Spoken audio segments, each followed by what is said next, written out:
Hello and welcome to another Inside the Studio with Steadfast Collective. I'm Pete Heslop and this is Eleanor Heslop.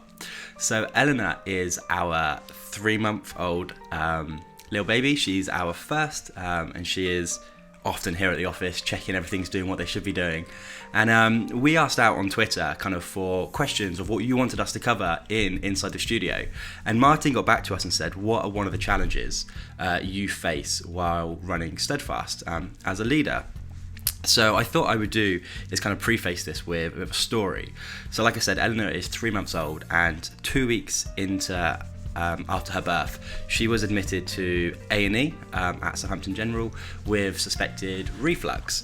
And it ended up being a lot more serious than that. When they took her pulse, it was really high, and they realised that she was actually having a bit of a couple of heart problems.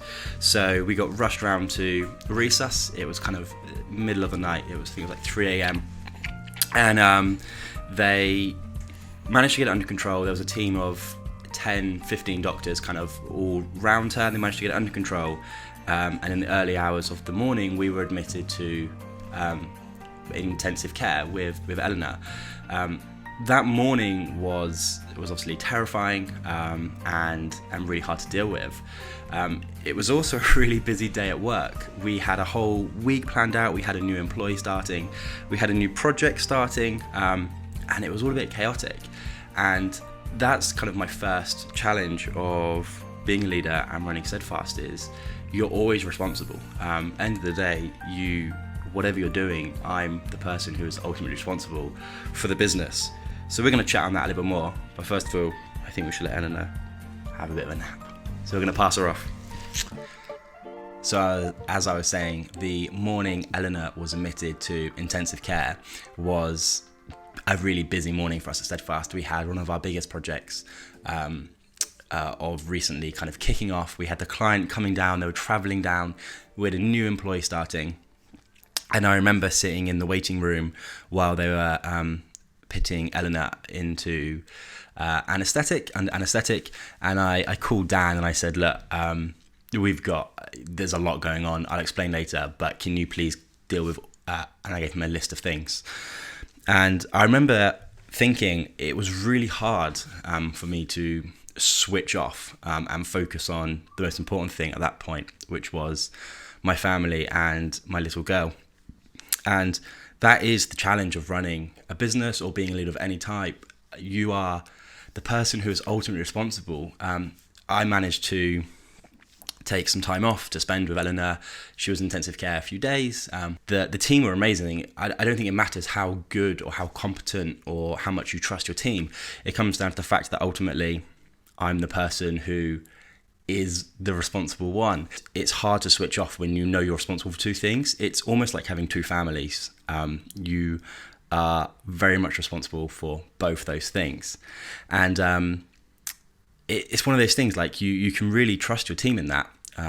But ultimately, if you have a client issue, often they just want to speak to the person at the top, and you're the one who ends up having to deal with that.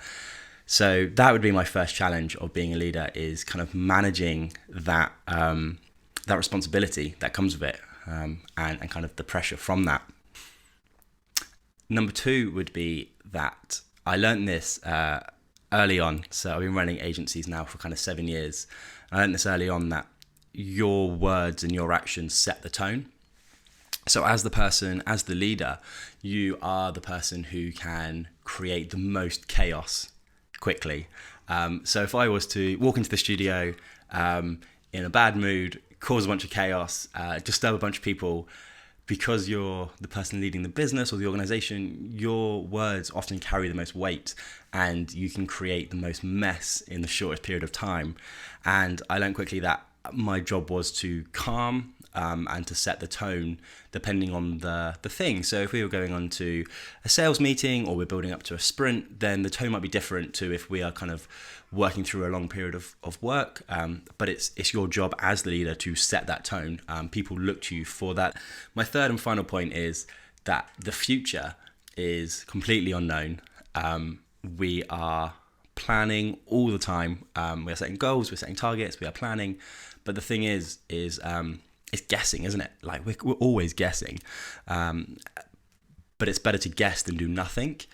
And while your team are looking up to you for the plan will change, the plan will deviate, the road will change, that client might not happen, this retainer might drop, etc., etc. And it's your job to be able to not let disappointment creep in, to kind of gather the team, reset the focus, and go from there. So yeah, Martin, thanks for the question. It was a great question.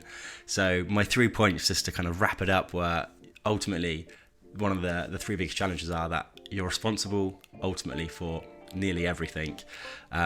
Setting the tone is really hard, to be consistently setting the correct tone in the organization.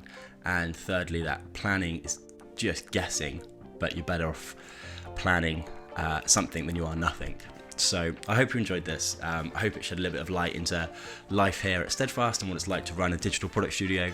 We'd love you to follow along. You can follow along as a podcast on Spotify or on Apple Podcasts, or you can follow along on YouTube. Just search Steadfast Collective. You can read loads about what we're doing on our blog, steadfastcollective.com. We will see you next week. Back with Dan.